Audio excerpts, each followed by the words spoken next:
কেউ কথা রাখেনি। ৩৩ বছর কাটল, কেউ কথা রাখেনি। ছেলেবেলায় এক গোষ্ঠী তার আগমনী গান হঠাৎ থামিয়ে বলেছিল, শুক্লা দ্বাদশীর দিন অন্তরাটুকু শুনিয়ে যাবে।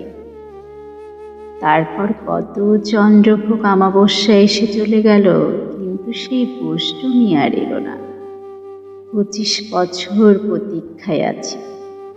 মামা বাড়ির মাঝে নাদির আলী বলেছিল, বড় হও দাদা ঠাকুর, তোমাকে আমি ৩ প্রহরের বিল দেখাতে নিয়ে যাব। সেখানে পদ্ম ফুলের মাথায় সাপ আর ভ্রমর খেলা করে। নাদির আলী, আমি আর কত বড় হব? আমার মাথায় এই ঘরের ছাদ ফুঁড়ে আকাশ স্পর্শ করলে তারপর তুমি আমায় ৩ প্রহরের বিল দেখাবে? একটাও রয়্যাল গুলি কিনতে পারিনি কখনো। লাঠি লজেন্স দেখিয়ে দেখিয়ে চুষেছে লস্কার বাড়ির ছেলেরা। ভিখারির মতন চৌধুরীদের গেটে দাঁড়িয়ে দেখেছি ভিতরে রাজ উৎসব।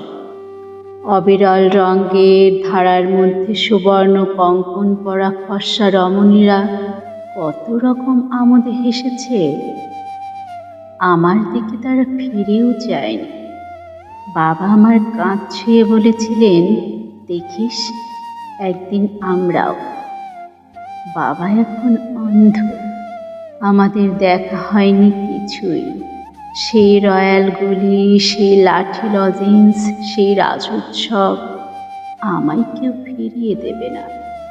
বুকের মধ্যে সুগন্ধি রুমাল রেখে বরুণা বলেছিল, যেদিন আমায় সত্যিকারের ভালোবাসবে সেদিন আমার বুকেও এরকম আতরের গন্ধ হবে। ভালোবাসার জন্য আমি হাতের মুঠোয় প্রাণ নিয়েছি। দুরন্ত ষাঁড়ের চোখে বেঁধেছি লাল কাপড়। বিশ্ব সংসার তন্ন তন্ন করে খুঁজে এনেছি ১০৮টি নীল পদ্ম। তবু কথা রাখিনি বরুণা। এখন তার বুকে শুধুই মাংসের গন্ধ। এখনো সে যে কোনো নারী। কেউ কথা রাখেনি। ৩৩ বছর কাটল, কেউ কথা রাখে না।